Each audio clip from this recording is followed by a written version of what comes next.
క్రీస్తునాథుని యందు ప్రియ సహోదరి సహోదరులారా, ఈనాటి పరిశుద్ధ దివ్య పూజ బలిలో దేవరాజు యొక్క పరీక్షల్లో దేవాదేవుడు తోడుగా ఉండాలని ప్రత్యేకంగా ప్రార్థన చేద్దాం. అదేవిధంగా సెయింట్ ఆన్స్ స్కూల్లో ఉన్నటువంటి ప్రతి ఒక్కరిని కూడా దేవుడు దీవించాలని, వారు రాస్తున్నటువంటి పరీక్షల్లో దేవుడు తోడుగా ఉండాలని, ఇంకా ఎవరైతే పరీక్షలు రాస్తూ మా కొరకు ప్రార్థన చేయమని అడిగి ఉన్నారో ఆ బిడ్డల యొక్క తలంపులు దేవుడు నెరవేర్చాలని ఈ యొక్క పూజ బలిలో ప్రార్థన చేద్దాం. డాక్టర్ సిహెచ్ భరత్ కుమార్ గారి యొక్క ఆత్మకు నిత్య విశ్రాంతిని ఆ దేవాదేవుడు దయచేయాలని ఈ యొక్క పూజ బలిలో ప్రత్యేకంగా ప్రార్థన చేద్దాం. తపకాల 2వ ఆదివారము ప్రవేశ వచనము. నీవు అతని ముఖమును వెదకము అని నా హృదయము ప్రబోధించినది. ప్రభు, నేను నీ ముఖమును వెదకుచుంటిని, దానిని నా నుండి దాచుకొనకము.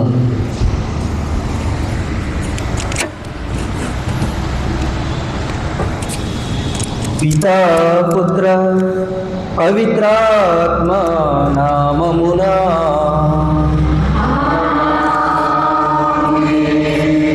మననాథుడైన యేసు క్రీస్తు కృప, సర్వేశ్వరుని ప్రేమ, పవిత్రాత్మ సహవాసము మీ అందరితోనూ ఉండునుగాక.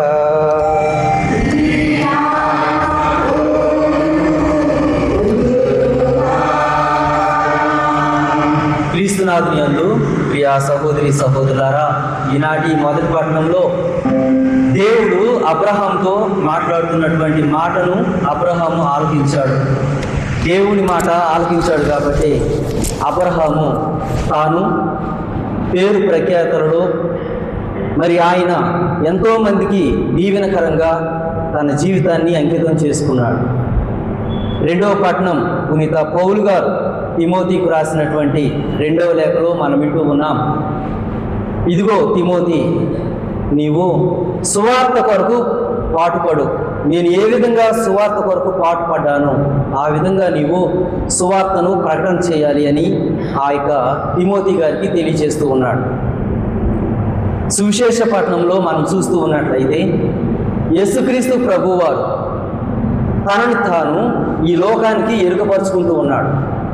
ఏ విధంగా అంటే అనేక శ్రమలను ఆయన అధిగమించాలి, అనేక బాధలను ఆయన ఎదుర్కోవాలి, శిలువ మరణం పొందాలి అని తద్వారానే ఆ దేవుని యొక్క ఆలోచన ప్రకారం తండ్రి చిత్తాన్ని నెరవేర్చిన వాడిగా ఉంటాను అని మనకు ఎరుకపరుస్తూ ఉన్నాడు.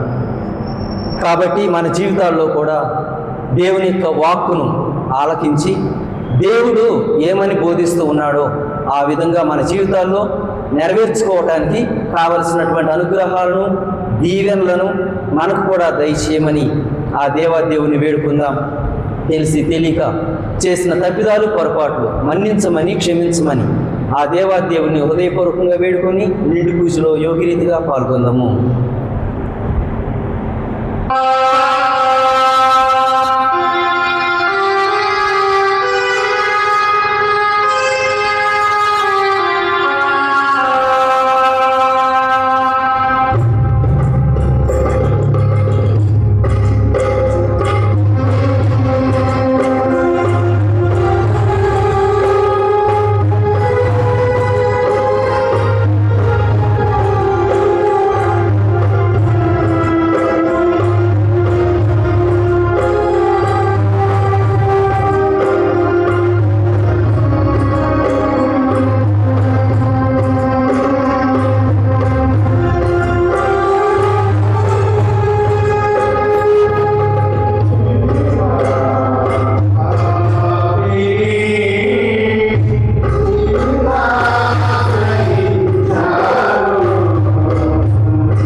గల సర్వేశ్వరుడు మనకు దయచూపి మన పాపములను మన్నించి మనల నిత్య జీవితమునకు చేర్చుదురుగాక.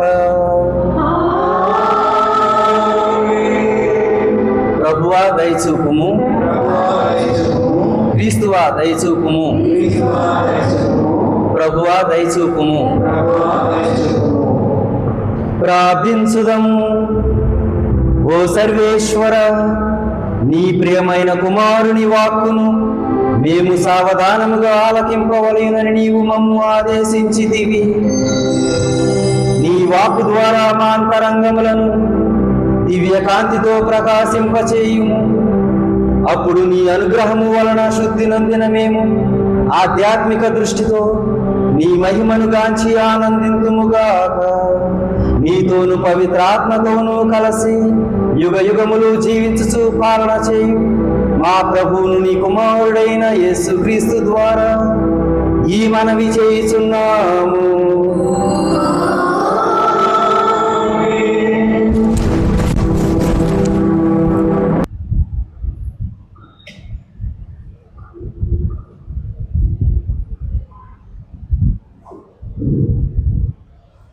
దేవుడు ప్రజలకు తండ్రి అయిన అబ్రహాము ఆదికాండము 12వ అధ్యాయం మొదటి 4 వచనం. ఆ దినములలో దేవుడు అబ్రహాముతో ఇట్లు చెప్పాడు, నీ దేశమును, నీ చుట్టుపక్కలను, నీ పుట్టింటిని వదిలి నేను చూపు దేశమునకు వెళ్ళు. నేను నిన్ను ఒక జాతిగా తీర్చిదిద్దేది, నిన్ను ఆశీర్వదిద్దేది. జనులు ఆశీర్వచనములు పలుకున్నప్పుడు వాడుకున్నట్టుగా నీ పేరు దేశముగా వ్యాపింపచేసి నిన్ను జీవించు వారిని జీవించు, నిన్ను శపించు వారిని శపించు. మీ ద్వారా నేను సమస్త జాతి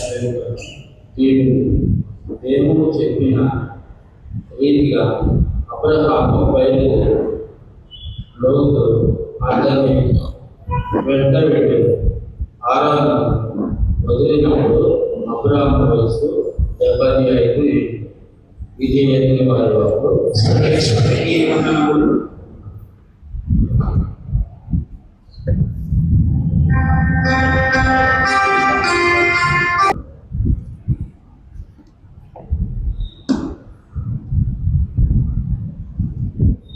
రెండవ పట్టణం పునీత చిన్నప్ప తిమోతికి రాసిన రెండవ లేఖ.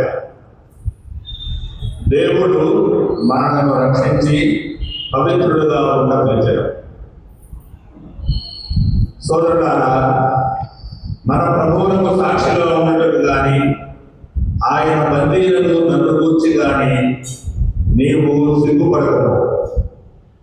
దానికి మారుగా దేవుని శక్తి వలన సువార్త కొరకై నా వలె పాటుపడము. మనము చేసిన కార్యముల వలన కాక అనుగ్రహపూర్వకములకు తన సొంత ఉద్దేశంతో వలనే ఆయన మనను రక్షించి తన ప్రజలుగా ఉంటారు. అనాది కాలంలోనే క్రీస్తు యేసునందు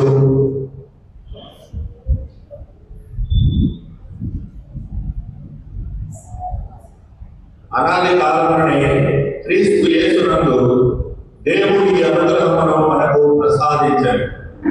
కానీ ఈనాడు మన రక్షకుడు క్రీస్తు యేసు దర్శనం ద్వారా అది మనకు బహిరంగం చేయబడింది.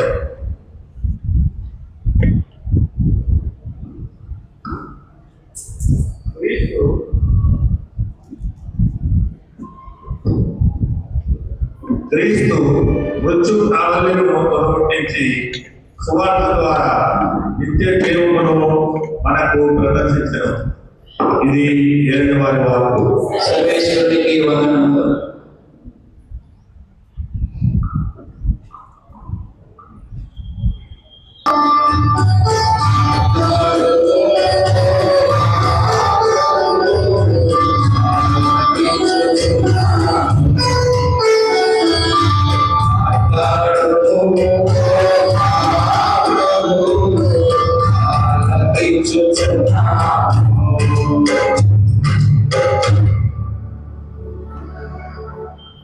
ప్రభు మీతో ఉండునుగాక.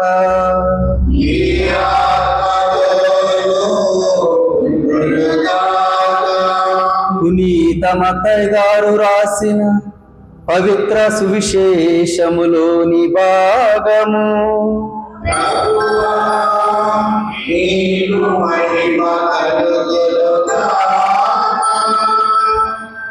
17వ అధ్యాయము పరిశుద్ధ వచనములు 1-9 వచనములు. మత్తయి శుభవార్త 17వ అధ్యాయము పరిశుద్ధ వచనములు 1 నుంచి 9వ వచనం వరకు. 6 దినములు గడిచిన పిమ్మట యేసు పేతురును, యాకోబును, అతని సహోదరుడగు యోహానును తన వెంట తీసుకొని ఒక ఉన్నత పర్వతము పైకి ఏకాంతముగా వెళ్ళెను. అచట వారి ఎదుట యేసు రూపాంతరము చెందెను. ఆయన ముఖము సూర్యుని వలె ప్రకాశించెను. ఆయన వస్త్రములు వెలుగు వలె తెల్లగా నయ్యెను. ఆయనతో మోషే, ఏలియాలు సంభాషించున్నట్లు వారికి కనబడిరి. అప్పుడు పేతురు, ప్రభు, మనము ఇచ్చట నుండుట మంచిది. నీకు అనుమతి అయినచో నేను నీకు ఒకటి, మోషేకు ఒకటి, ఏలియాకు ఒకటి 3 శిబిరములను నిర్మింతును అని పలికెను. అంతలో ఒక కాంతిమంతమైన మేఘము వారిని ఆవరించెను. అప్పుడు అదిగో, ఆ మేఘం నుండి, ఈయన నా కుమారుడు, నాకు ప్రియమైన వాడు, ఈయనను గూర్చి నేను ఆనందభరితుడనైతిని, ఈయనను ఆలకింపుడు అను వాణి వినిపించెను. ఇది వినిన శిష్యులు మిక్కిలి భయభ్రాంతులై బోరగిల పడిరి. అప్పుడు యేసు వారి కడకు వచ్చి వారిని తట్టి, లెండు, భయపడకుడు అని పలికెను. అంతట వారు కనులెత్తి చూడగా వారికి యేసు తప్ప మరెవ్వరునూ కనిపించలేదు. వారు ఆ పర్వతం నుండి దిగి వచ్చుండగా యేసు వారితో, మనుష్య కుమారుడు మృతుల నుండి లేపబడు వరకు మీరు ఈ దర్శనంను గూర్చి ఎవరితో చెప్పరాదు అని ఆజ్ఞాపించెను. క్రీస్తు సువిశేషము.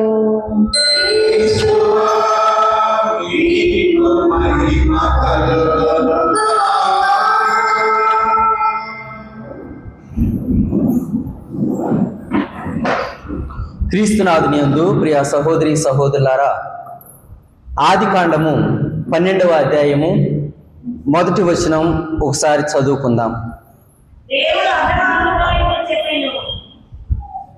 దేవుడు అబ్రహాముతో ఇట్లు చెప్పెను, నీ దేశమును, నీ చుట్టుపక్కలను, నీ పుట్టింటిని వదలి నేను చూపు దేశమునకు వెళ్ళుము. దేవుడు అబ్రహాముతో మాట్లాడుతున్నటువంటి మాటలు ఇవి. అబ్రహామా, నీవు నీ దేశాన్ని, నీ బంధువులను, నీ పుట్టినింటిని వదిలిపెట్టు. ఇక్కడ మనకు అర్థమవలసిన విషయం, మనిషిగా ఏది మన సొంతమవుతుంది? ఈ సృష్టి అంతా కూడా దేవుడు ఆదిలో సృష్టించాడు. ఈ యొక్క దేశం కానీ, మనం ఉంటున్నటువంటి కుటుంబం కానీ, మనకంటూ ఉన్నది అంతా కూడా దేవాది దేవుడే సృష్టించాడు. మరి ఇప్పుడు దేవుడు ఇదిగో అబ్రహామా నీ దేశం అంటున్నాడు అంటే, ఇదిగో నీ కుటుంబం అంటున్నాడు అంటే, ఇదిగో నీ ఉన్నటువంటి తావును వదిలిపెట్టి అంటున్నాడు అంటే, ఇందులో మనం గ్రహించాల్సినటువంటి విషయం, దేవుడు తనదైనటువంటి దానిని మనిషికి అప్పగించాడు. ఎందుకు అప్పగించాడు అంటే, దాన్ని అభివృద్ధి చేయటానికి, వృద్ధి చేయటానికి. ఇందులో మనం తెలుసుకోవలసిన సత్యం, ఇది ఒక బాధ్యత. దేవుడు నీకు ఒక దేశాన్ని ఇచ్చాడు అంటే, దేవుడు నీకు ఒక కుటుంబాన్ని ఇచ్చాడు అంటే, దేవుడు నలుగురు మనుషుల్ని లేదా బంధువుల్ని నీకు ఇచ్చాడు అంటే, అది అంతా దేవుని యొక్క కృప. దేవుడు ఎందుకు ఈ యొక్క సకల జనులను, యావదాస్తిని ఎందుకు నీకు ఇస్తున్నాడు? ఒక బాధ్యత. దాన్ని కాపాడవలసినటువంటి బాధ్యత మనది. ఆ బాధ్యతను ఈరోజు దేవుడు అడుగుతూ ఉంటున్నాడు. ఏమని? అబ్రహామా, నేను ఇచ్చినటువంటి దానిని, నీ సొంతమైనటువంటి దానిని వదిలిపెట్టు. ఏ వయసులో తెలుసా? 75 సంవత్సరాల వయసులో. అబ్రహాముని 75 సంవత్సరాల వయసులో నీ దేశాన్ని, నీ ఇంటిని, నీ బంధువులను వదిలిపెట్టు వెళ్ళు అంటుంటే ఒకసారి ఆలోచన చేయండి. 75 సంవత్సరాలుగా ఒక ప్రాంతంలో నువ్వు ఉండి ఎంత శ్రమించి ఉంటావో, ఎంత పేరు ప్రఖ్యాతులు సంపాదించుకొని ఉంటావో, ఎంతగా నీవు పస్తులుండి మరి జమ చేసుకుని ఉన్నటువంటి దాన్ని అంతా వదిలిపెట్టాలి అంటే ఎవరికి ఇష్టం అనేది ఉండదు. ఎందుకంటే 75 సంవత్సరాలు నేను కష్టపడి అంతా కూడా సంపాదించుకున్నది వదిలిపెట్టాలి అంటే, మరలా తెలియనటువంటి ప్రాంతానికి వెళ్ళాలి అంటే అక్కడ ఎన్ని కష్టాలు పడాలి, ఎన్ని ఇబ్బందులు పడాలి. అంతటి శక్తి మరలా నాకు ఉందా? ఇప్పటి వరకు పొందినటువంటి విధంగా, ఇప్పటి వరకు కాపాడుకుంటూ వచ్చినటువంటి విధంగా నేను కాపాడుకోగలనా? రానున్నటువంటి రోజుల్లో తెలియనటువంటి ప్రాంతంలో, తెలిసినటువంటి ప్రాంతంలోనే నాకు ఇంత కష్టమైనప్పుడు తెలియనటువంటి ప్రాంతాలకు వెళ్ళి నేను ఇంకా ఎంతగా చేయాలి అన్నటువంటి ఆలోచనలు ఎన్నెన్నో తలెత్తుతూ ఉంటాయి. కానీ అబ్రహాము దేవుని మాటకు నో అని చెప్పలేదు. ప్రభువా, ఇక్కడ చదివితే బాగుంటుంది. ఆ ఒకటి ఆదికాండము 12వ అధ్యాయము 4వ వచనం చదువుకుందాం. దేవుడు చెప్పిన రీతిగానే అబ్రాము బయలుదేరెను, లోతు అతని వెంట వెళ్ళెను. హారాను వదిలినప్పుడు అబ్రాము వయసు 75 ఏండ్లు. ఇందులో 75 సంవత్సరాల వయసులో అప్పటి వరకు నేర్చుకున్న వాటన్నిటినీ కూడా వదిలిపెట్టు అంటుంటే అబ్రహాము దానికి వెనుకంజ వేయకుండా అంటిపెట్టుకుని ఉన్నాడు. మాట, దేవునికి ఇచ్చిన మాట ప్రకారం నెరవేర్చాడు తన యొక్క జీవితంలో. ఒకరోజు ప్రయాణం చేస్తూ ఉన్నప్పుడు ఒక వ్యక్తి, అయ్యా మా ఆయనకు స్ట్రోక్ వచ్చింది, గవర్నమెంట్ ఆసుపత్రికి తీసుకుని వెళ్ళాము, చక్కగానే బాగుంది, 3 నెలల వరకు బాగానే ఉన్నాడు. తరువాత ఆయన అప్పటి వరకు డాక్టర్ గారు చెప్పిన విధంగా నడుచుకున్నాడు కాబట్టి మంచిగా ఉన్నాడు. ఇప్పుడు మరలా కళ్ళు తిరుగుతున్నాయి అంటున్నాడు. ఎందుకు అంటే సిగరెట్లు కాలుస్తూ ఉన్నాడు. మానుకో అయ్యా, మానుకో అని చెప్తుంటే వ్యసనంగా మారిపోయింది, నేను మానుకోలేకపోతున్నాను అంటున్నాడు. ఆ విధంగా ఆరోగ్యం పాడు చేసుకుంటున్నాడు. 75 సంవత్సరాల లోపులో ఉన్నటువంటి జనులు నేర్చుకున్నటువంటి వ్యసనాల నుంచి బయటపడలేనటువంటి స్థితిలో ఉంటుంటే ఒక ఆదర్శవంతమైనటువంటి జీవితాన్ని దేవుని బిడ్డ అంటే ఎలా ఉండాలి? చూడు, నాకు 75 సంవత్సరాల వయస్సు వరకు నేను నేర్చుకున్న వాటన్నిటి నుంచి కూడా దేవుడు నన్ను వదిలిపెట్టు అంటుంటే నేను ఆ క్షణమే వదిలేశాను అన్నటువంటి సుమాత్రకమైన జీవితాన్ని అబ్రహాం ఈరోజు మనకు చూపిస్తున్నాడు. అంతేకాదు, ఇందులో మనం అనుకుంటూ ఉంటాం, కుటుంబాన్ని ఇచ్చినప్పుడు, ప్రాంతాన్ని ఇచ్చినప్పుడు వాటిని వదిలిపెట్టి వెళ్ళటం అంటే ఏంటి? అది అర్థం చేసుకోవాలి. మనకున్నటువంటి ఆలోచన ఏమిటంటే ఉన్నటువంటి పెట్టే బెడద సర్దుకుని నెత్తినెట్టుకుని ఈ ఊరు నుంచి వేరే ఊరు వెళ్ళిపోవటం. అది మనకున్నటువంటి ఆలోచన. అది కానే కాదు. మనకున్నటువంటి ఆలోచన ఏ విధంగా మనం నెరవేరుస్తున్నాము అంటే దేవుని యొక్క వాక్కు ద్వారా మనం తెలుసుకుందాం. యోనా గ్రంథము 3వ అధ్యాయము 4వ వచనం ఒకసారి చదువుకుందాం. యోనా గ్రంథము 3వ అధ్యాయము 4వ వచనము. అతడు నగరమున ప్రవేశించి ఒక్కరోజు ప్రయాణం చేసి 40 దినములు ముగియగానే నీనివే నాశనమగును అని ప్రకటించెను. యోనా ప్రవక్త ప్రకటన చేసింది, దేవుని యొక్క సువార్తను బోధించింది, గంటలు తరబడి బోధించలా. ఈ రోజుల్లో మనం చూస్తూ ఉన్నట్లయితే సువార్త అంటే కొంచెం ఆనందంగా, సంతోషంగా, నవ్వుకుంటూ ఉండాలి. ఒక వ్యక్తి అంటున్నాడు, 6 దినాలు మేము ఆఫీస్ అంటూ, ఉద్యోగం అంటూ, పనులతో సతమతమవుతూ ఒకే ఒక రోజు విశ్రాంతి దినము హాయిగా సంతోషంగా ఉందామని వస్తే దేవుని వాక్ అని, ఇది అని, ఆ కట్టడని, ఈ నియమాలని, ఈ నిబంధనలని మరలా మీరు మాకు విసుగొస్తుంది అంటున్నాడు. అంటే మనకు దేవుని యొక్క వాక్యాన్ని ఆలకించడం అంటే సరదాగా ఉండాలి, నవ్వులాటగా ఉండాలి, ఆనందంగా ఉండాలి, ఉల్లాసంగా ఉండాలి, అమ్మయ్య అన్నటువంటి ఆలోచనతో ఉంటే మనకు ఆనందంగా ఉంటుంది. కానీ యోనా ప్రవక్త గొప్పగా ప్రసంగాలు చెప్పకుండా ఒకే ఒక మాట మాట్లాడాడు. 40 దినాలలో ఈ నినివే ప్రాంతం నాశనం అవుతుంది అన్నాడు. ఆ ఒక్క మాటకి ఆ ఊర్లో ఉన్నటువంటి పౌరులందరూ కూడా ఏకమై తమ యొక్క ప్రజలకు తెలియచేసి ఆ విధంగా ఆ పరిపాలన చేస్తున్న రాజుకు ఆ వార్త అంది. ఆ రాజు మరలా శాసనం చేస్తూ ఉన్నాడు. మనమందరము కూడా మనకున్న ప్రజలు, పిల్లల నుంచి పెద్దల వరకు, ఈ జంతువుల నుంచి అన్నీ కూడా గోనిపట్ట ధరించి బూడిద మీద కూర్చొని ఉపవాసం ఉండాలి అంటున్నాడు. అంటే యోనా ప్రవక్త ప్రకటన చేసినటువంటిది ఏ విధంగా ఆ యొక్క ప్రాంతంలో వ్యాపించబడింది అంటే ఒకరికొకరు తెలియచేసుకుంటం ద్వారా ఆ యొక్క పౌరులు మొట్టమొదటిగా ఈ యొక్క వాక్యాన్ని విన్నారు. తద్వారా ప్రజలకు తెలియజేశారు. ఆ ప్రజలు రాజు చెంతకు వెళ్ళారు. ఆ రాజు అందరికీ ఒక శాసనం ఏర్పాటు చేశాడు. మన యొక్క పేరు ప్రఖ్యాతలు వీటన్నిటినీ కూడా దేవుడు అధికం చేస్తున్నాడు కానీ తక్కువ చేయటం లేదు. అబ్రహాంకి దేవుడు చేసిన వాగ్దానం అది. అబ్రహామా, నీ ఉన్న తావును విడిచిపెట్టు. నీ ఉన్న తావు ఏంటిదయ్యా అంటే ఇక్కడితోనే ఇక నా జీవితం, ఇదే నా కుటుంబం, ఇదే నా దేశం, ఇదే నా సేవ, ఇదే నేను దీవించినటువంటి ప్రజలు అని అక్కడే ఉంటున్నావు. కానీ నీ పేరు ప్రఖ్యాతలు అధికం అవ్వాలి. ఏ విధంగా అధికమవుతాయి? వ్యాపించబడాలి. ఏ విధంగా వ్యాపించబడతాయి? మన గురించి ఎవరైనా ఒక మంచి మాట చెబితే, పలానా గ్రామంలో పలానా వ్యక్తి ఉన్నాడయ్యా, చాలా మంచోడు, ప్రార్థనాపరుడు, పలానా గ్రామంలో పలానా వ్యక్తి ఉన్నాడు, మంచి సహాయం చేస్తాడు, పలానా గ్రామంలో పలానా వ్యక్తి ఉన్నాడు, ఎవరినైనా ఆదరిస్తాడు, చిరునవ్వుతో మాట్లాడతాడు, 10 మందిని కలుపుకుంటాడు, అందరినీ ఓదారుస్తాడు.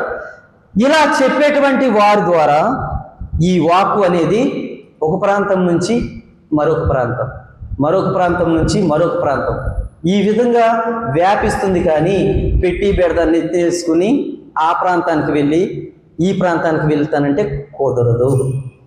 మన యొక్క పని గురించి, మన యొక్క కార్యాల గురించి ఒకరి ద్వారా ఒకరు బోధించుకొని ఆ బోధ అనేది ఏమవ్వాలి? వ్యాపించాలి. అంటే అంతగా వ్యాపించ చేయాలి అంటే మన యొక్క జీవితం, మన యొక్క క్రియల్లోనూ, మన యొక్క పనులు, మన యొక్క ఆలోచనలు ఏ విధంగా ఉండాలి? దేవుడు చెప్పినటువంటి వాటిని పాటించేవారిగా ఉండాలి. దేవుని మాటను నెరవేర్చేవారిగా ఉండాలి. అబ్రాహాము దేవుని మాట నమ్మెను కాబట్టి ఆ విధంగా చేశాను. మరే తల్లి కూడా అంటుంది కదా, ఆయన చెప్పినట్లు చేయండి, ప్రభువు చెప్పిన విధంగా మీరు చేయండి, అద్భుతాలు ఏంటో మనం చూస్తాం. మన పేరు ప్రఖ్యాతులు వెలుగులోకి రావాలి అంటే, మన గురించి 10 మంది మంచిగా మాట్లాడుకోవాలి అంటే, పలానా విచారణలో ఈ విధంగా ఉంది అన్నటువంటిది వ్యాపింపబడాలి అంటే మన యొక్క క్రియలు, మన యొక్క పేరు, మన యొక్క దీవెన ఇవన్నీ కూడా ఎంతో అవసరం. అందుకని ఇవన్నీ కూడా దేవుని నుంచే మనం పొందుతున్నాము, మరలా దేవునికే మనము అప్పచెబుతూ ఉన్నాము అన్న విషయాన్ని గుర్తుపెట్టుకోవాలి. ఇందులో మనం చూస్తూ ఉన్నట్లయితే ప్రియులారా, ఆదికాండము 41వ అధ్యాయము 57వ వచనం చదవండి. ఆదికాండము 41వ అధ్యాయము 57వ వచనం. ప్రతి దేశమున క్షామము దుర్బలముగా ఉండెను, అందుచే సమస్త దేశస్థులు యోసేపు వద్ద ధాన్యము కొనుటకై ఐగుప్తు దేశమునకు వచ్చెను. ఇక్కడ మనం చూస్తూ ఉన్నట్లయితే యోసేపు గురించి, 30 సంవత్సరాల వయసులో ఉన్నటువంటి యోసేపు గురించి యావత్ ప్రపంచం తెలుస్తుంది. ప్రతి దేశంలో కూడా ఇదిగో ఐగుప్తులో యోసేపు ఉన్నాడు, ఆయన దగ్గర ధాన్యం ఉంది, మనం వెళ్ళి కొనుగోలు చేసుకుందాం అన్నటువంటి ఆలోచన ఎక్కడెక్కడి నుంచో ఉన్నటువంటి ప్రజలందరూ కూడా ఆ ఐగుప్తుకు వచ్చి కొనుగోలు చేస్తూ ఉన్నారు. అంటే ఆయన యొక్క కీర్తి ఆయనక పేరు ఏ విధంగా వ్యాపింపబడింది అంటే తాను దేవుని మాట నమ్మాడు. యోసేపు దేవుడు చెప్పిన విధంగా నడుచుకుంటున్నాడు. ఒక యవనస్తుడిగా 30 సంవత్సరాల వయస్సులోనే అంత పరిజ్ఞానం పొందినటువంటి ఆ యోసేపుకి మరి దేవుడు తన యొక్క పేరు పలు దేశాల్లో మారుమ్రోగే విధంగా చేశాడు. అది చాలా గొప్ప విషయం. అంటే మన జీవితంలో ఇలాంటి వ్యక్తుల్ని మనం చూస్తూ ఉన్నప్పుడు ప్రశ్నించుకోవాలి, నా పేరు ఎప్పుడన్నా వినిపిస్తుందా? ఇంతమంది కూర్చున్నాం కదా, ఇంతమందిలో ఎవరి పేరు ఏ యొక్క పనిలో ఉంటుంది? ఫలానా దేవాలయ విషయంలో కానీ, ఫలానా సమాజ విషయంలో కానీ, చదువు విషయంలో కానీ, ఒక మంచి కార్యం తలపెట్టే విషయంలో కానీ, నలుగురిని కలుపుకునేటువంటి తత్వంలో కానీ నా మాట, నా పేరు వినిపిస్తుందా అని మనం ప్రశ్నించుకోవాలి.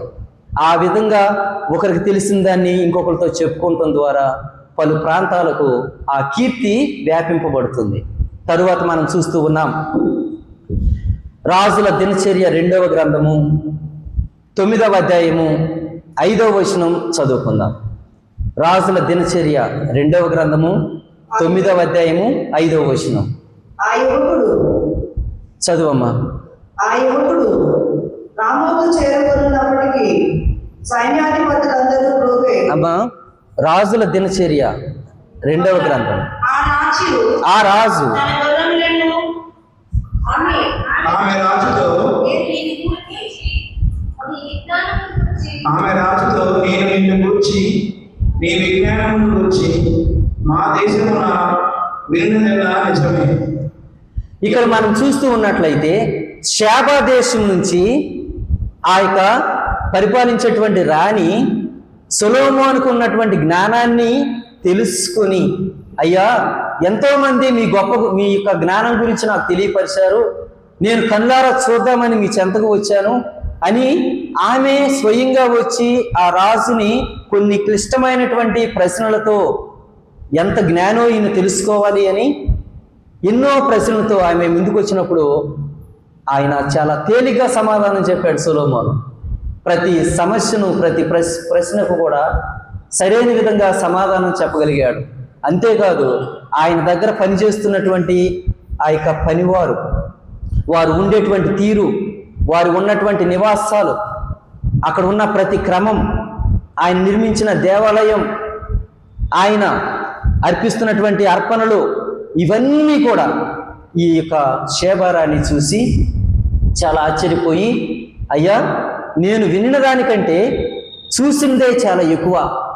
నేను ఇప్పటి వరకు మీ గురించి, మీ వైభవం గురించి చాలామంది చెబుతుంటే విన్నాను. అందరూ చెప్పింది వినటం కంటే నేను కళ్ళారా చూసింది చాలా ఎక్కువగా ఉంది. మీ గురించి ఎంత చెప్పినా తక్కువే అని ఆ యొక్క కీర్తి, సొలొమోనుకు ఉన్నటువంటి కీర్తి దేశం అంతటా వ్యాపించింది. ఏ విధంగా? జ్ఞానవాక్కులు. ఈ జ్ఞానాన్ని మనం పంచుకుంటూ ఉంటుంటే అది వ్యాపిస్తూ ఉంటుంది. ఈరోజు మనం ఏది పంచుతామో అదే వ్యాపిస్తుంది. ఈరోజు ఒక విచారణలో మనం ఉంటూ దేనిని మనం ప్రకటన చేస్తూ ఉన్నామో, దేనిని వ్యాపింపజేస్తూ ఉన్నామో, దేనికి ఎక్కువ దృష్టి పెడుతూ ఉన్నామో అదే ఎక్కువగా వ్యాపింపబడుతుంది. దేవుని దృష్టిలో మన యొక్క ఆలోచనలు కాదు, మన యొక్క తలంపులు కాదు, దేవునికి అనుగుణంగా ఉన్నాయా, నేను చేస్తున్న క్రియలు, నేను మాట్లాడుతున్న మాటలు దేవుని యొక్క అనుగుణంగా ఉన్నాయా, దేవుని యొక్క మాటలై ఉన్నాయా అన్నటువంటి ఆలోచన లేకుండా మనం చేసుకుంటూ పోతుంటే ఈరోజు చెడే ఎదురవుతుంది. ఒకరు కూడా విచారణ గురించి మంచిగా మాట్లాడేవారు ఉండరు. బయట వారు మంచిగా మాట్లాడాలి అంటే అది ఇక్కడి నుంచి ప్రారంభం అవ్వాలి. ఇక్కడి నుంచి ఆ యొక్క వార్త అనేది బయటికి వెళ్ళాలి. అప్పుడే ప్రతి ఒక్కరు కూడా గొప్పగా మాట్లాడటానికి అవకాశం ఉంటుంది. ఇందులో మనం చూస్తూ ఉన్నట్లయితే ప్రియులారా, చివరిగా ఒక మాట,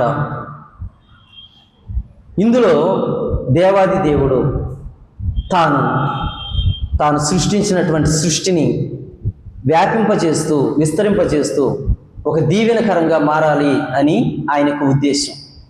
అందుకని ఇంతమంది దేవుని యొక్క మాట ప్రకారం తమ జీవితాల్లో నెరవేర్చుకుని ఒక స్థాయిని సంపాదించుకోగలిగారు. అది వారికి ఉన్నటువంటి గొప్ప విశ్వాసం కావచ్చు, ప్రభు కోసం పడే తపన కావచ్చు.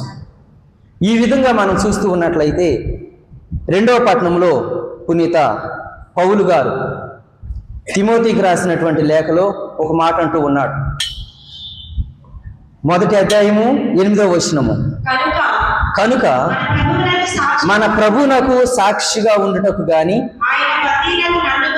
ఆయన బందీనగు నన్ను గూర్చి గాని నీవు సిగ్గుపడకము. దానికి మారుగా దేవుని శక్తి వలన సువార్త కొరకై నా వలె పాటుపడుము. ఇక్కడ మనం చూస్తూ ఉన్నట్లయితే సువార్త కొరకై పాటుపడు అని, నా వలె పాటుపడు అని తిమోతికి పౌలు గారు చెప్తున్నటువంటి మాటను విని ఉన్నాం. సువార్తను చక్కగా మాట్లాడుతుంటే అయిపోతుందిగా, ఎందుకు దానికోసం అవమానపడుతున్నాడు? ఎందుకు దానికోసం బందీగా ఆయన చెరసాలలో ఉన్నాడు? ఎన్ని కష్టాలు ఆయన పడ్డాడో వాటన్నిటినీ కూడా చూసిన వారికి ఏ విధంగా ఉంటుందంటే, ఈయన దేవుని కుమారుడని, దేవుని సేవకుడని ప్రచారం చేస్తూ ఈయనే ఇబ్బందుల్లో బాధల్లో బ్రతుకుతున్నాడు కదా, మరి ఈయన దేవుడంటే ఇదేనా అని అందరికీ సులకనగా ఉండటం చేత నీవు సిగ్గుపడబాకు అంటున్నాడు. కష్టాలు వచ్చినప్పుడు, బాధలు వచ్చినప్పుడు నీవు వాటిని జయించేవాడిగా ఉండు. దేనికోసం? సువార్త నిమిత్తమై. ఈ సువార్త ఎక్కడిది? దేవుడిచ్చినటువంటిది, దేవుని యొక్క మాట. దేవుని యొక్క మాట నిమిత్తమై మన జీవితాల్లో సిగ్గుపడకూడదు. కష్టము అనుభవిస్తున్నా, ఒక విధంగా చెప్పాలి అంటే ఎక్కువగా ఎదగాలి అనుకునేటువంటి వాడికే కష్టాలు ఎక్కువ వస్తూ ఉంటాయి. నీతిమంతంగా ఉండాలనుకునే వారికే కష్టాలు ఎక్కువగా వస్తూ ఉంటాయి. ఈ రోజుల్లో చూడండి, ఎక్కువగా అనారోగ్యాలతో, ఇబ్బందులతో సతమతమయ్యే వారందరూ కూడా ఎంతో నీతిమంతమైనటువంటి జీవితాన్ని జీవించినటువంటి వారు, జీవిస్తూ ఉన్నటువంటి వారు. అలాంటి వారికే ఎక్కువ శ్రమలు వస్తూ ఉంటాయి. అలాంటి సమయాల్లో సిగ్గుపడాల్సిన అవసరం లేదు. దేవుని యొక్క వాక్యాన్ని నువ్వు నమ్ముకో, ప్రకటన చెయ్యి. నేను కూడా అంతే, ఒక బందీగా ఉన్నప్పుడు, అవమానాలు పొందుతూ ఉన్నప్పుడు వాటిని లక్ష్య పెట్టకుండా నా పనిని నేను చేసుకుంటూ వెళ్ళాను. అలాగే నువ్వు కూడా చెయ్యయ్యా అంటున్నాడు. ఇందులో మనం చూస్తూ ఉన్నట్లయితే ఆనాటి యోనా ప్రవక్త బోధించినటువంటి సువార్తకు, ఈనాటి ప్రజలకు బోధిస్తున్నటువంటి సువార్తకు మధ్య దగ్గర సంబంధం ఉందా అంటే చాలా ఉంది. ఆనాడు ఒక్క మాటతోనే ఆ యొక్క ప్రజలు మారు మనసు పొందారు. ఎన్నో మాటలు కాదు, ఒకే ఒక మాట. ఇదిగో నినీవే ప్రజలారా, మీరు 40 దినాల్లో అంతా నాశనం అవుతుందని చెప్పమే అదే ప్రసంగం. ప్రతి ఒక్కరు కూడా మారు మనసు పొంది తమ ప్రాణాలను రక్షించుకోగలిగారు. మనం ప్రతిరోజు ప్రతిసారి వాక్యాన్ని వింటూ ఉంటున్నాం, కానీ అనేక వాక్యాలు వింటూ ఉంటున్నాం. అందులో ఏ వాక్యం మనల్ని హృదయాన్ని తాకటం లేదు. అది కాదు, ఏ విధంగా ప్రసంగించాలి అంటే గంటలు తరబడి ప్రసంగించాలి. ఏ విధంగా ప్రసంగించాలి అంటే జోకులతో నవ్విస్తూ ఆనందంగా ప్రసంగించాలి. లేదు అనుకుంటే విసుగొస్తుంది. అబ్బా వచ్చాడా మళ్ళీ, నొచ్చుకుంటూ బాధపడుతూ ఇబ్బందిగా, వెళ్దామా వద్దా, ఎంతసేపు, ఇలాంటివన్నీ కూడా మనలో ఉంటాయి. కానీ ఒకే ఒక మాట చాలు మన జీవితాన్ని మార్చడానికి, ఒకే ఒక మాట. కాబట్టి దేవుని యొక్క వాక్కు ఈ రోజుల్లో సులకనగా అవుతుంది. కాబట్టి ఒక వినోదకరంగా, ఆహ్లాదకరంగా ఉంటుందే కానీ మన జీవితాల్లో దాన్ని తీసుకునే వారిగా ఉండటం లేదు అన్న విషయాన్ని గుర్తుపెట్టుకోవాలి. తరువాత రెండవ విషయం ఏమిటంటే, మనం చూస్తూ ఉంటున్నాం దేవుని యొక్క దీవెన అనేది, ఈ పేరు ప్రఖ్యాతులు అనేవి అలా ఉండి అలా పడిపోవమ్మా, ఉన్నట్టుండి అలా పడిపో. ఏ విధంగా వస్తూ ఉంటాయి? చిన్న పిల్లవాడిని చూడండి, అరే ఆ నేర్చుకో అంటే ఆ అంటాడు. ఆ తర్వాత ఇంకోటి ఉంది, ఆ అనాలి. లేదు నేను ఆ దగ్గర ఆగిపోతాను అంటే ఏమవుతుంది? ఆ అనే చోటకు వెళ్ళడు. ఆతోనే అయిపోలేదుగా, బండెర వరకు వెళ్ళాలి. అక్కడితోనే అయిపోలేదుగా, ఒక చిన్న పదాలను నేర్చుకోవాలి. అక్కడితోనే అయిపోలేదుగా, సెంటెన్స్ని ఫామ్ చేయటం నేర్చుకోవాలి. అక్కడితోనే అయిపోలేదుగా, పారాగ్రాఫ్స్కి వెళ్ళాలి. అక్కడితోనే అయిపోలేదుగా, ఒక లెసన్ అంతా అక్కడితోనే అయిపోలేదుగా, ఇక యూనిట్ అంతా అక్కడితోనే అయిపోలేదుగా, అనేక సబ్జెక్టులు. ఇవన్నీ నేర్చుకుని ఇవన్నీ పరీక్షలో రాస్తే ఆ విధంగా ఉంటేనే వాడు ఉత్తీర్ణుడు అవుతాడు, ఆ ప్రతిఫలం అనేది పొందుతాడు. అప్పుడు వెలుగుతున్నటువంటి జ్యోతి వలె ప్రతి ప్రాంతానికి ఈయన వెలుగుగా ఉంటాడు. ఇదిగో ప్రియులారా, మన జీవితాల్లో కష్టం అనేది వచ్చినప్పుడు బాధపడకుండా ఎదుర్కోవాలి, శ్రమలను ఎదుర్కోవాలి అన్నటువంటి వాక్యం ఈ యొక్క 2వ పట్టణంలో మనం చూస్తూ ఉన్నాం. అంతేకాదు ఈనాటి సువిశేషంలో కూడా మనం అదే పట్టణాన్ని వింటూ ఉన్నాం. మత్తయి శుభవార్త 17వ అధ్యాయము 5వ వచనం చదువుకుందాం. అంతలో ఒక కాంతివంతమైన మేఘము వారిని ఆవరించెను. అప్పుడు అదిగో ఆ మేఘం నుండి ఈయన నా కుమారుడు, నాకు ప్రియమైన వాడు, ఈయనను గూర్చి నేను ఆనందభరితుడనైతిని, ఈయనను ఆలకింపుడు అని వాణి వినిపించెను. ఇదిగో యేసుక్రీస్తు ప్రభు వారి గురించి తండ్రి అయిన దేవుడు ఎంతో ఆనందిస్తున్నాడు. ఎప్పుడు తండ్రి కుమారుని చూసి లేదా బిడ్డలను చూసి ఆనందిస్తాడు అంటే, ఎప్పుడైతే ఆ కుమారుడు ఒక జ్యోతిగా కనిపిస్తూ ఉంటాడో, అవునా, ఆ నుంచి అనేక సబ్జెక్టుల వరకు నేర్చుకుని ఒక స్థాయికి వస్తాడు, తండ్రి చెప్పిన మాట వింటాడు, నలుగురిలో ఆ యొక్క పేరు ప్రఖ్యాతులు బిడ్డకు వస్తుంటే ఇవన్నీ చూసి తండ్రి ఆనందిస్తాడు. తండ్రికి అంతకు మించిన ఆనందం ఏమన్నా ఉందంటే లేదు. తన యొక్క బిడ్డ యొక్క తెలివితేటలను చూసి, భక్తి, దేవుని ఎడల భక్తిని చూసి, నలుగురిలో ఆ పరువు మర్యాదలను చూసి తండ్రి ఆనందిస్తున్నాడు. ఈరోజు దేవుడు తన కుమారుని చూసి ఆనందించడానికి గల కారణం ఏమిటంటే, ఆయన తనను తాను ఈ లోకానికి ఎరుగుపరుచుకుంటున్నాడు. ఏ విధంగా ఎరుగుపరుచుకుంటున్నాడు? అంతేకాదు తండ్రి అయిన దేవుడు అంటున్నాడు, ఇదిగో ఈయన ప్రియమైన కుమారుడు, ఈయనను మీరు ఆలకించండి అంటున్నాడు. ఈయన నా ప్రియమైన కుమారుడు, ఈయనను మీరు ఆలకించండి. ఇంతమందిలో ఇదిగో ఈయన మాట మీరు ఆలకించండి అని మనం చెబుతున్నాము అంటే ఆయనకంటూ ఒక ప్రత్యేకత ఉంది. ఇంతమందిలో ఒక వ్యక్తిని మనం ప్రియమైన వాడు, ఇతని మాట మనం వినాలి అని చెప్తున్నాము అంటే ఆ వ్యక్తిలో ఒక ప్రత్యేకమైన స్థానం ఉంది. ఏమిటి అంటే, దేవుడు తన వాక్కుగా ఈ లోకానికి ఎంతో మందిని పంపిస్తూ ఉన్నాడు. సేవకులుగా, ప్రవక్తలుగా, రాజులుగా అనేక విధాలుగా పంపిస్తూ ఉంటున్నాడు. ఇర్మియా గ్రంథం 29వ అధ్యాయము 19వ వచనం చదువుకుందాం. ఇర్మియా గ్రంథము 29వ అధ్యాయము 19వ వచనం. నేను నా సేవకులను ప్రవక్తలను ఎడతెగక వారి యొద్దకు పంపినను,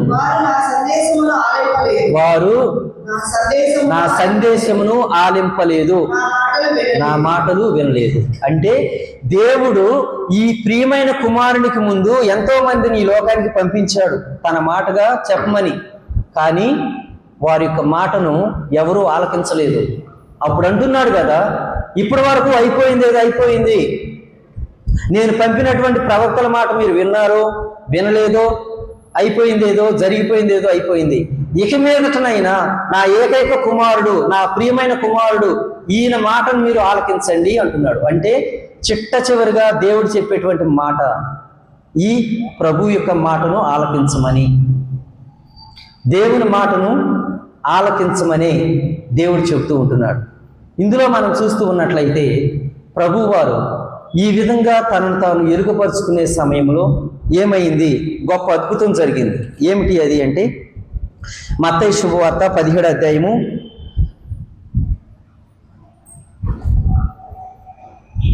2వ వచనం చదువుకుందాం.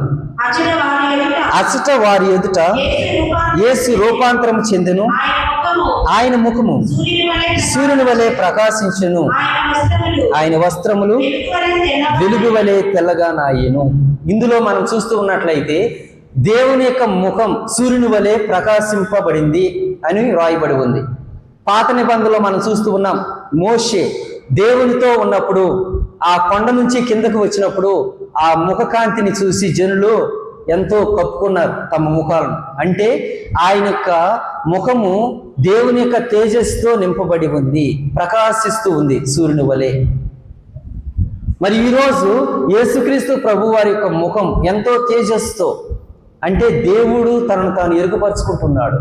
నేను దేవుని యొక్క కుమారుణ్ణి, పవిత్రుణ్ణి. ఆయనకు వస్త్రాలు తెల్లగా ఉన్నాయి.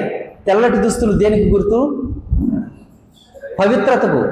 అందుకే ఈ తపకాలంలో ఆ దుస్తులు మనకు తెలియజేస్తున్నాయి, ఇదిగో పవిత్రంగా ఉండాలి, నీవు ఎన్నుకోబడినటువంటి వాడవు.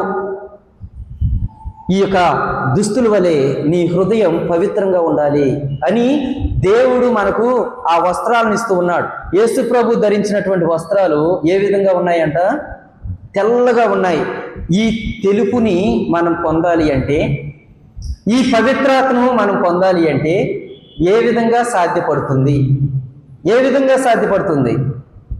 మనం వేసుకుంటే సరిపోతుందా? కాదు కాదు. దర్శన గ్రంథం 7వ అధ్యాయము 13, 14 వచనాలు ఒకసారి చదువుకుందాం. దర్శన గ్రంథం. ఆ తెల్లని దుస్తులు ధరించిన వారు ఎవరు? వారు ఎచ్చట నుండి వచ్చి తిరిగి అని పెద్దలలో నన్ను ఒకరు ప్రశ్నించెను. అయ్యా, నీకే తెలియను అని నేనంటిని. అమ్మా మరలా చదువు. భయంకర హింసను సురక్షితముగా అధిగమించిన వారే ఈ వ్యక్తులు. భయంకర హింసను సురక్షితంగా అధిగమించిన వారే ఈ వ్యక్తులు. ఈ వ్యక్తుల్లో కొంతమందిని మనం చూసాం ఈరోజు. ఎవరు వాళ్ళు? మోషే, ఏలియా. వీళ్ళు యేసు ప్రభు కంటే ముందు ఎన్నో సంవత్సరాల క్రితం జన్మించి మరణించినటువంటి వ్యక్తులు. ప్రభు కోసం తమ యొక్క మాటను, తమ యొక్క జీవితాన్ని దేవుని యొక్క మహిమ కోసమే వినియోగించారు.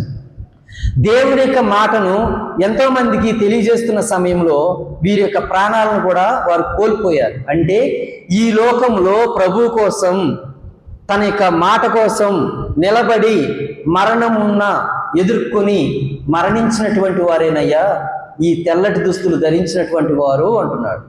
అంటే ఆ తెల్లటి దుస్తులు మనం ధరించుకోవాలి అంటే మనలో ఏముండాలి? ఈ యొక్క పితరులు, మన పితరులు ఏ విధంగా తమ యొక్క జీవితాలను అంకితం చేసుకున్నారో ఆ అంకిత భావం మనలో ఉండాలి. ఏ విధంగా తమ జీవితాలను త్యాగం చేశారో ఆ త్యాగమైనటువంటి జీవితం మనలో ఉండాలి. ఏ విధంగా దేవుని యొక్క వాక్కు కోసం ప్రాంతం నుంచి ప్రాంతానికి వెళుతూ సువార్తను ప్రకటన చేసి ప్రాణాలు కోల్పోయారో ఆ విధంగా మనం కూడా శ్రమించాలి. ఇవన్నీ చేస్తేనే ఆ తెల్లటి వస్త్రం అనే పవిత్రాత్మ దేవుడు మనతో ఉంటాడు. దేవుని యొక్క దీవెనలు మనకు ఉంటాయి. మన పేరు ప్రఖ్యాతులు విస్తరిస్తాయి. దేవుడు అభివృద్ధి చేస్తూ ఉంటాడు. మనమే కాదు, ఇతరులను కూడా దీవించేవారుగా దేవుడు మనలను బలపరుస్తాడు. అందుకని మన జీవితాల్లో ఒక నిమిషం కళ్ళు మూసుకుందాం, ఆత్మ పరిశీలన చేసుకుందాం. ఎన్నో మాటలు వింటూ ఉన్నాం. ఒక మాట అయినా మన హృదయాన్ని తాకుతుందా? ఒక మాట అయినా మన హృదయాన్ని మార్చుతుందా? ఒక మాట అయినా దేవుని మాటగా విందామా? ఈరోజు ఆత్మ పరిశీలన చేయి. తపకాల 2వ వారంలో ఉన్నటువంటి మనకు దేవుడిస్తున్న సందేశం, నీలో ఉన్న బలహీనతను విడిచిపెట్టు. నీవు అనుకుంటున్నావు ఇక నా జీవితం ఇంతవరకే అని. కాదు, అలాంటి ఆలోచనను నువ్వు వదిలిపెట్టు. నీ జీవితం ఇంకా ఎంతో వృద్ధి చెందాలి, అభివృద్ధి చెందాలి. నీ పేరు ఎంతో ప్రఖ్యాతిలోకి రావాలి, నీ ద్వారా ఎంతో మంది దీవించబడాలి అని దేవుడు ప్రతి ఒక్కరికి ఆహ్వానాన్ని ఇస్తూ ఉన్నాడు. ప్రతి ఒక్కరిని కూడా బలపరుస్తూ ఉన్నాడు. ప్రతి ఒక్కరితో కూడా ఇదే మాట మాట్లాడుతూ ఉన్నాడు. అబ్రహామేనా వినేది, నేనెందుకు కాకూడదు? యోనా ప్రవక్తేనా ప్రకటించేది, నేనెందుకు కాకూడదు? ఆ నినివే వాసులైనా దేవుని మాట ఆలకించేది నేను ఎందుకు కాకూడదు? పౌలు గారైనా తన యొక్క జీవితాన్ని దేవునికి సువార్త నిమిత్తమై అంకితం చేసుకునేది నేను ఎందుకు కాకూడదు? ఎంతోమంది పునీతులు, దేవుని సేవకులు ఈ యొక్క తెల్లటి వస్త్రం కొరకై వారు చిందించినటువంటి రక్తం మరి ఈరోజు నా యేసయ్య నా కొరకు చిందిస్తున్నాడు. ఆ ప్రభు తాను అనేక శ్రమలు, అనేక అవమానాలు, అనేక బాధలు, శిలువ మీద మరణం నా కొరకు పొందటానికి ఆయన ఈ లోకానికి వచ్చాడు. నేను ఆయనను అనుసరిస్తాను, ఆయన మాట వింటాను అని ఒక నిర్ణయానికి వచ్చి ఆ నిర్ణయం ప్రకారం మన జీవితంలో నెరవేర్చడానికి కావాల్సిన అనుగ్రహాలు దయచేయమని ఆ దేవుణ్ణి అర్థిద్దాం. ఈనాటి పూజా బలిలో అర్పించిన విన్నపాలన్నీ కూడా దేవునికి సమర్పిస్తూ వారి తలంపులు నెరవేరాలని ప్రత్యేకంగా ప్రార్థన చేద్దాం. పరలోకమును భూలోకమును సృష్టించిన సర్వశక్తి గల పిత అయిన సర్వేశ్వరుని విశ్వసిస్తున్నాను. అతని యొక్క ఏకసుతుడును మన యొక్క నాథుడైన యేసుక్రీస్తును విశ్వసిస్తున్నాను. ఇతడు పవిత్రాత్మ వలన గర్భమై కన్యమరియం నుండి పుట్టెను. పోన్సు పిలాతుని అధికారంలోనై పాటుపడి శిలువ మీద కొట్టబడి మరణం పొంది సమాధిలో ఉంచబడి పాతాళమునకు దిగి మూడో నాడు చనిపోయిన వారిలో లేచాను. పరలోకమునికి ఎక్కి సర్వశక్తి గల పిత అయిన సర్వేశ్వరుని కుడి ప్రక్కన కూర్చుని అక్కడ నుండి జీవించే వాళ్ళకును చనిపోయిన వాళ్ళకును తీర్పు చేయటకు వచ్చాను. పవిత్రాత్మను విశ్వసిస్తున్నా. పరిశుద్ధ కథోలిక సభ పునీతుల సంబంధ ప్రయోజనమును విశ్వసిస్తున్నా. పాపముల మన్నింపును విశ్వసిస్తున్నా. శరీరం యొక్క ఉత్థానమును విశ్వసిస్తున్నా. నిత్య జీవమును విశ్వసిస్తున్నాను. ఆమేన్. మనకు కావలసినటువంటి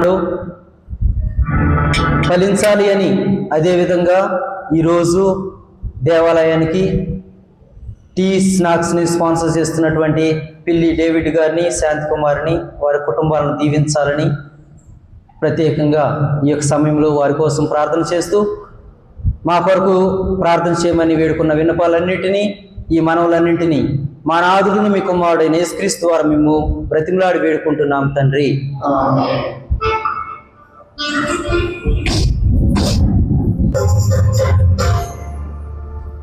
సహోదరి సహోదరులారా, నేను మీరు అర్పించున్న ఈ బలి సర్వశక్తి గల పిత అయిన సర్వేశ్వరునికి అంగీకారమగినట్ల ప్రార్థింపుము.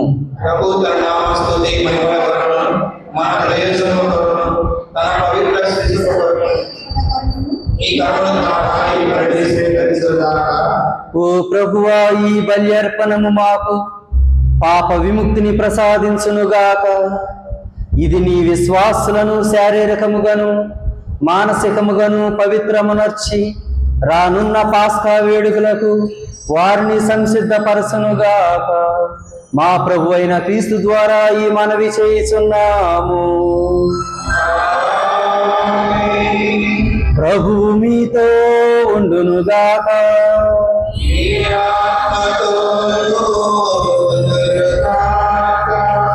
మీ మనస్సులను ఉన్నతమునకు త్రిపుము.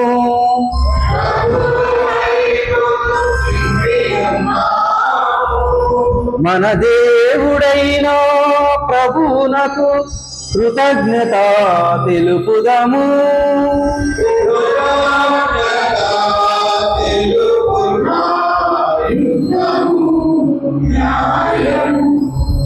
ప్రభు అయిన దేవ, పావన పిత, సర్వశక్తి గల నిత్య సర్వేశ్వర, మేము ఎల్లప్పుడూ ఎచ్చోటను నీకు కృతజ్ఞతా వందనములు మా ప్రభు అయిన క్రీస్తు ద్వారా చెల్లించుట యుక్తము, న్యాయము, ధర్మము, రక్షణదాయకము.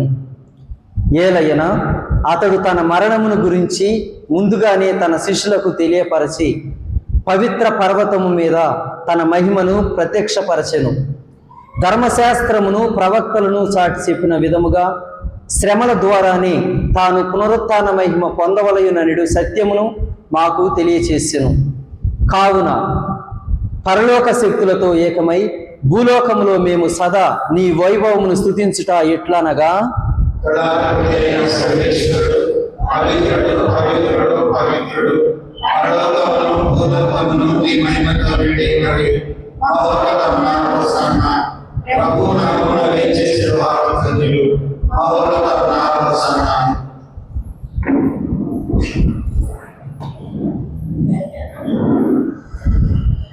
పావన పిత, నీవు నిక్కముగా పవిత్రుడవు. నీ సృష్టి అంతయు నిన్ను స్తుతించుట యుక్తము. ఏలయన నీ కుమారుడును మా ప్రభువునైన యేసుక్రీస్తు ద్వారా పవిత్రాత్మ ప్రభావం వలన సమస్తమునకు జీవము పోసి పవిత్రపరచుచున్నావు. ప్రపంచ మాధ్యాంతము సూర్యోదయం నుండి సూర్యాస్తమయము వరకు నీ నామమునకు నిర్మలమైన బలిని అర్పించుటకై ప్రజలను నిరతము పిలుచుచున్నావు. కావున ఓ ప్రభువా, ఈ కానుకలను నీ సముఖమునకు తెచ్చియున్నాము. పవిత్రాత్మ ద్వారా వీరిని పవిత్రపరచ ప్రతిమాలుచున్నాము. ఈ విధమున ఇవి మా ప్రభువును నీ కుమారుడునైన యేసుక్రీస్తు శరీర రక్తములు అగునుగాక. అతని ఆజ్ఞ ప్రకారమే ఈ కృతజ్ఞతార్చనను నెరవేర్చుచున్నాము. అతడు అప్పగింపబడిన రాత్రి అప్పమునందుకొని నీకు కృతజ్ఞతా వందనములు చెప్పి స్తుతించి త్రుంచి శిష్యులకిచ్చుచు ఇట్లనెను, మీరందరూ దీనిని తీసుకొని భుజింపుము. ఏలయన ఇది మీ కొరకు అప్పగింపబడనున్న నా శరీరము.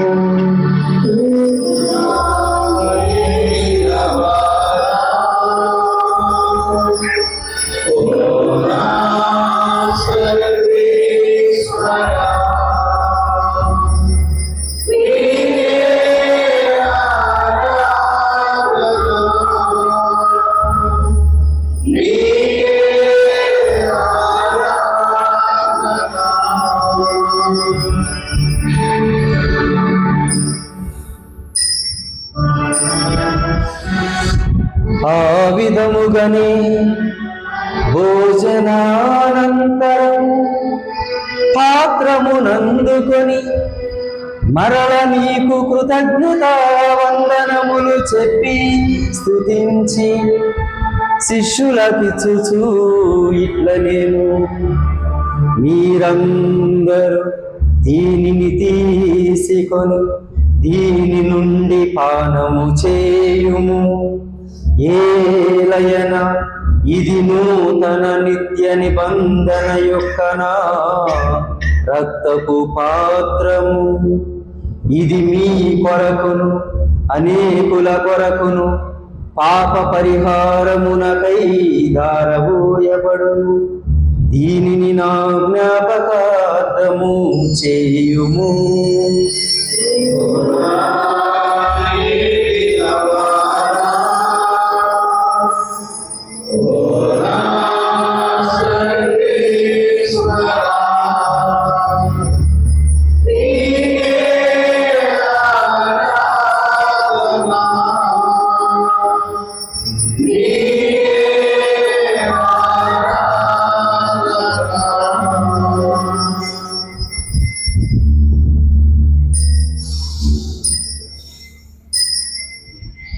ఇది విశ్వాస రహస్యము.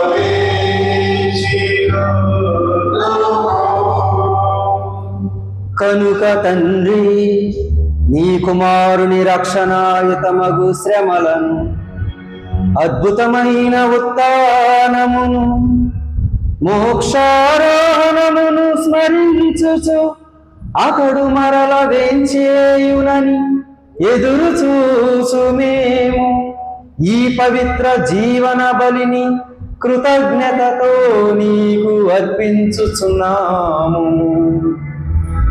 నీ పవిత్ర శ్రీ సభ యొక్క కానుకను ప్రీతితో వీక్షింప బ్రతిమాలుచున్నాము.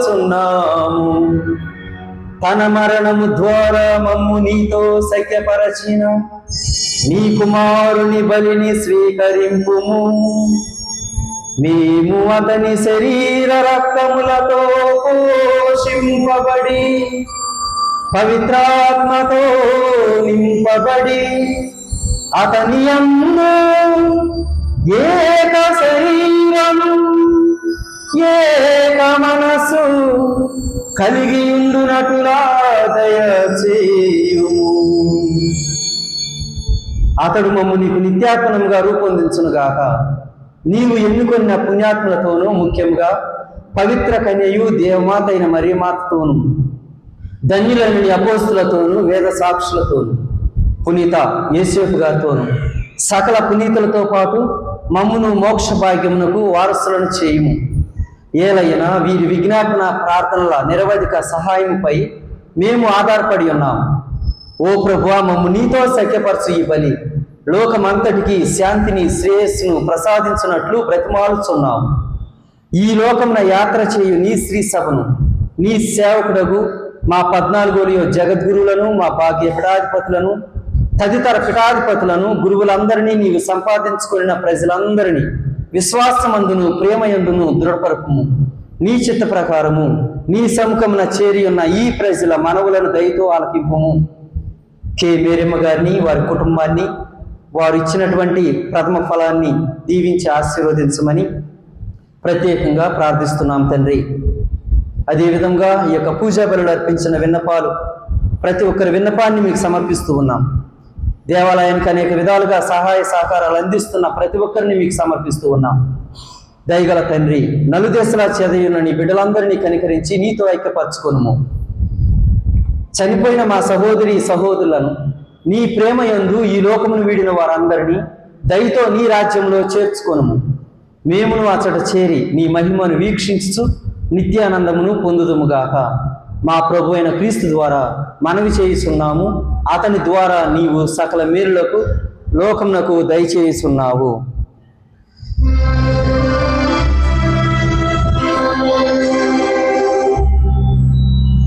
క్రీస్తు ద్వారా, క్రీస్తుతో, క్రీస్తునందు సర్వశక్తి గల పితైన సర్వేశ్వర పవిత్రాత్మతో ఏకమయ్యుండు నీకు యుగ యుగములు గౌరవ మహిమలు కలుగునుగాక.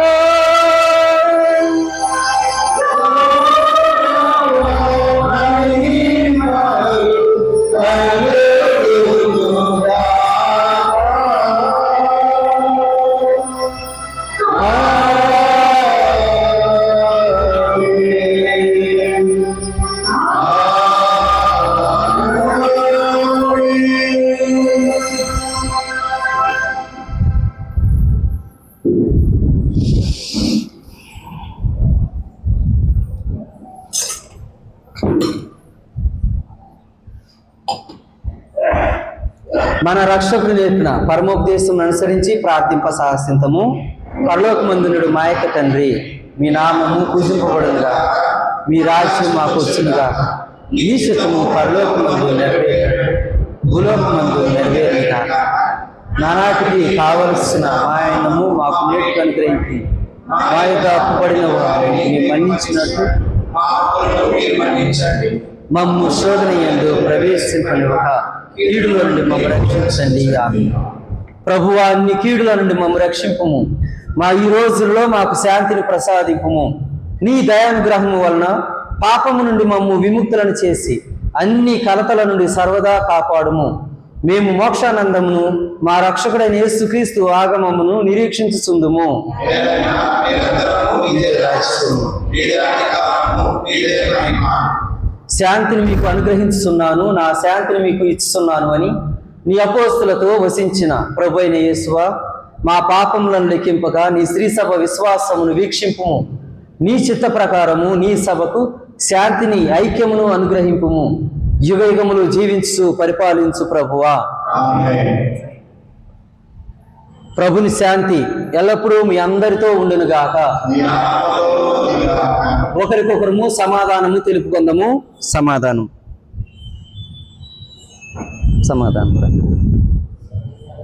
సర్వేశ్వరి గొర్రెపిల్ల, లోక పాపములను పరిహరించు ప్రభువా, మాకు దయచూపుము.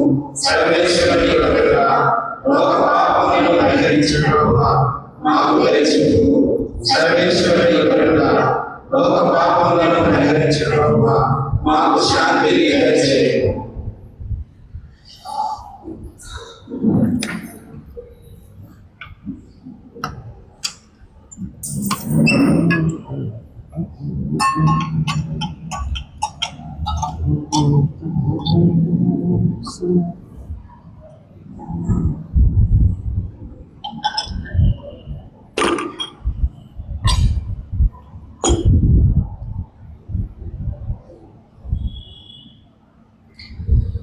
ఇదిగో సర్వేశ్వరుని గొర్రెపిల్ల, ఇదిగో లోక పాపములను పరిహరించు ప్రభువు.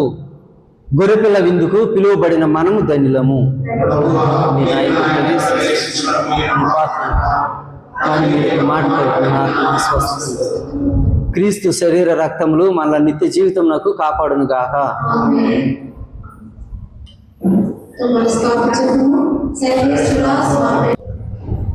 ఇతడు నా ప్రియమైన కుమారుడు, ఇతన్ని గూర్చి నేను ఆనందభరితుడనైతిని, ఇతన్ని ఆలకింపుడు. ప్రార్థించుదము. ఓ ప్రభువా, మహిమాన్వితమైన ఈ పరమ రహస్యములను స్వీకరించుచు నీకు కృతజ్ఞతలు తెలుపుచున్నాము. నీ కుమారుని వాక్కులను శ్రద్ధతో ఆలకించుచు మేము అతనితో ఐక్యమైపోవునట్లు కరుణింపుము. తద్వారా మేము నిత్య జీవమును ఇహమందే చవిచూచు దాని సంపూర్ణ అనుభూతి కొరకు కాంక్షింతుముగాక. మా ప్రభు అయిన క్రీస్తు ద్వారా ఈ మనవి చేయుచున్నాము. ప్రభువు మీతో ఉండునుగాక.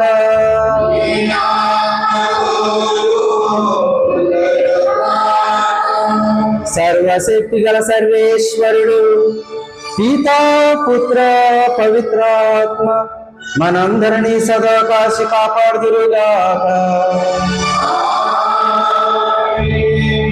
సమాధానముతో వెళ్ళి ప్రభుని ప్రేమలో జీవించుదము.